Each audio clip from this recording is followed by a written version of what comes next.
से अधिक हत्याएं हो जाना और लगभग 30,000 से के आसपास मेरी बहनों के साथ में बलात्कार जैसी घटनाएं हो जाना, प्रतिदिन ऐसी घटनाएं हो रही है। इस राजस्थान के अंदर गुंडा राज हो चुका है। इस राजस्थान के अंदर बजरी माफिया सरकार चला रहे हैं। इस राजस्थान के अंदर जिस तरह से स्थिति बनी हुई है कि किसानों के साथ में उन्होंने धोखा किया, आपको बताना चाहूंगा कि किसानों के साथ में किस प्रकार से उन्होंने धोखा किया। मुझसे पूर्व वक्ताओं ने तो बताया ही है आपको, लेकिन अभी सीआर साहब यहां पर कह रहे थे कि बाजरा जो हमारा यहाँ का मुख्य भोजन है, मुख्य हमारी अनाज होता था, अन्य अनाज होता है, उस बाजरे को किसान जब मंडी में बेचने के लिए जाता है तो उसको सिर्फ मिलते हैं कितने, 1500-1400 रुपए बड़ी मुश्किल से। मैंने कहा कि हमारे प्रधानमंत्री आदरणीय नरेंद्र मोदी जी ने एमएसपी 2350 रुपए कर रखी है। किसानों की बाजरा है 2350 के अंदर राजस्थान की सरकार खरीदे। लेकिन मैं कहना चाहता हूं, मैंने अशोक जी गहलोत को कई बार कह दिया कि भारत सरकार बाजरा खरीदने के लिए तैयार है। यह नियम है कि राज्य सरकार जब तक लिख कर नहीं देती तब तक भारत सरकार सीधा खरीद नहीं सकती। इसलिए मैं आपसे कहना चाहता हूं कि बाजरा खरीदने के लिए भारत सरकार पूर्ण रूप से तैयार है। आप अपना पत्र लिखकर अगर भारत सरकार को भेजेंगे तो भारत सरकार बाजरा खरीदेगी। और मैं आज यहां पर घोषणा करके जाता हूं कि राजस्थान की सरकार अगर पत्र लिखेगी भारत सरकार को बाजरा खरीदने के लिए तो भारत सरकार निश्चित रूप से बाजरा खरीदेगी, इसमें कोई दो राय नहीं है। 2350 रुपए के अंदर एमएसपी के ऊपर। और मैं आज यहां पर यहाँ के विधायकों से भी कहना चाहता हूं कि अगर वास्तव में आप सच्चे किसान हितैषी हैं, अगर आप वास्तव में किसानों के नाम पर सत्ता में आए हैं, आप अगर वास्तव में किसानों का कर्जा माफ करने के लिए आए हैं या किसानों को लाइट देने के लिए आए हैं, तो सबसे पहले आप अगर किसान हितैषी है तो वो तो आपने किया नहीं, लेकिन ये काम तो कर लीजिए कि किसानों के लिए बाजरा खरीदने का जो मुख्य काम है उसके लिए अशोक जी गहलोत से एक चिट्ठी तो लिखवा दो ताकि मेरे देश के प्रदेश के किसानों को बाजरी खरीदवा सके। अगर अशोक जी गहलोत आपका कहना नहीं मानते तो यहाँ के विधायक है जो कांग्रेस के, वो अपने पद से इस्तीफा दे दे। अगर इस्तीफा देते तो मानता हूं कि वो सच्चे किसान हितैषी है, वरना सिर्फ अपनी कुर्सी को बचाने के लिए ये चल रहे हैं जैसे अशोक जी गहलोत कुर्सी को बचाने में लगे हुए हैं। अशोक जी गहलोत अपनी कुर्सी को बचाने के लिए प्रदेश को भगवान के भरोसे के ऊपर छोड़ दिया उन्होंने। अशोक गहलोत जी ने और सचिन पायलट जी ने दोनों ने इस प्रदेश को गर्त में डालने का काम किया। इस प्रदेश के अंदर जिस तरह से विकास हो रहा था वसुंधरा राजे जी की सरकार के समय में, इस प्रदेश के अंदर जिस तरह से काम हो रहा था उस समय मैं भी विधायक था, आदरणीय कागा जी भी मेरे साथ में विधायक थे। वो जो भी विधानसभा में आवाज उठाते थे उनकी बात को ध्यान में रखकर तुरंत कार्रवाई की जाती थी। और उस समय इस चौहटन का भी विकास हुआ, उस समय बाड़मेर जिले का विकास हुआ, पूरे राजस्थान का विकास हुआ। उस समय जब मुख्यमंत्री वसुंधरा राजे जी थे तो उस समय मेरा प्रदेश आगे बढ़ रहा था। हर गांव में गौरव पथ बनाया जा रहा था, हर गांव में, हर शहर के अंदर गौरव पथ उस समय बनाए जा रहे थे।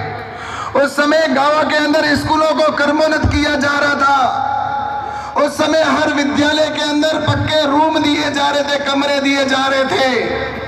उस समय हर स्कूल के अंदर अध्यापकों की पूरी भर्ती की गई थी कि कोई स्कूल में पद खाली नहीं रहे, पूरे पद भरे गए।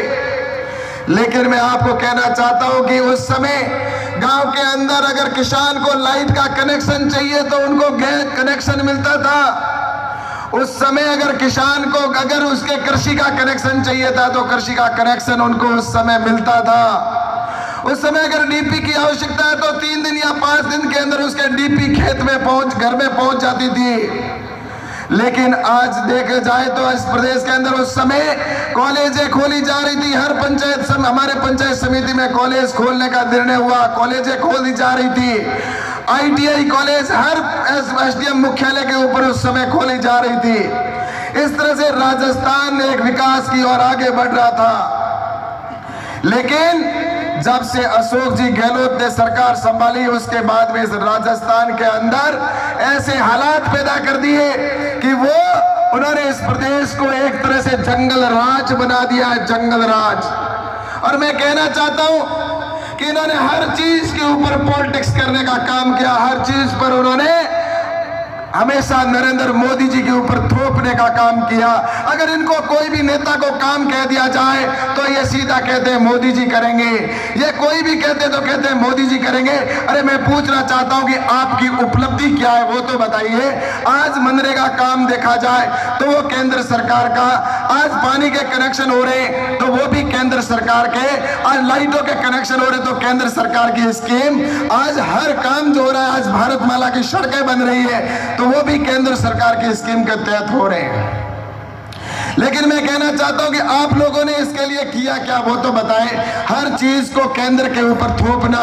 इस कोरोना के संकट के अंदर भी आपने देखा होगा, जब कोरोना आया तो कोरोना के समय के अंदर प्रधानमंत्री आदरणीय नरेंद्र मोदी जी पूरे देश को साथ लेकर चल रहे थे और उस समय पूरे विश्व के अंदर हाहाकार मची हुई थी। उस समय प्रधानमंत्री जी ने सबसे पहले कहा कि मेरे देश के लोगों को मुझे बचाना है तो मुझे सबसे पहले उनके लॉकडाउन के अंदर उनके व्यवस्था भोजन की करनी होगी।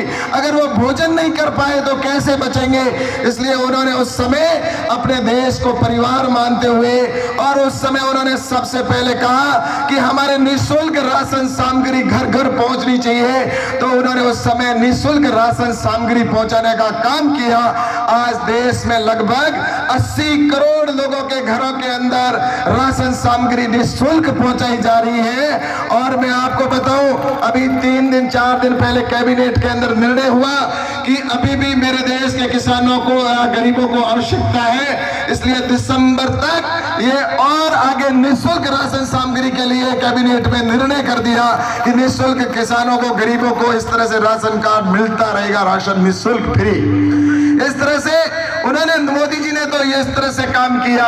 और उस समय आपने देखा होगा कि ऑक्सीजन सिलेंडरों की आवश्यकता थी तो भारत सरकार ने, नरेंद्र मोदी जी ने सभी राज्य सरकारों को उस समय पैसा दे दिया कि आगे आने वाले समय के अंदर दूसरी वेव आएगी, दूसरी बार जब कोरोना आएगा तो बहुत खतरनाक हो सकता है। इसलिए सभी ऑक्सीजन प्लांट लगा दो, अपने हर जगह पर, हर जिले के अंदर ऑक्सीजन प्लांट होना चाहिए। इसके पैसे भारत सरकार ने दिए, लेकिन उन्होंने ऑक्सीजन के प्लांट समय पर नहीं लगाए, जिसकी वजह से यहाँ पर हजारों लोगों की जाने चली गई। उसका अगर कोई जानों का गुनहगार है तो ये कांग्रेस की सरकार है, जिन्होंने उस समय पैसा देने के बावजूद भी लाशों पर राजनीति करते रहे कि केंद्र को, केंद्र व्यवस्था करे, केंद्र व्यवस्था करे। केंद्र तो पैसा दे सकता है और क्या कर सकता है, लेकिन इन्होंने इस काम को आगे बढ़ाने का काम उस समय नहीं किया।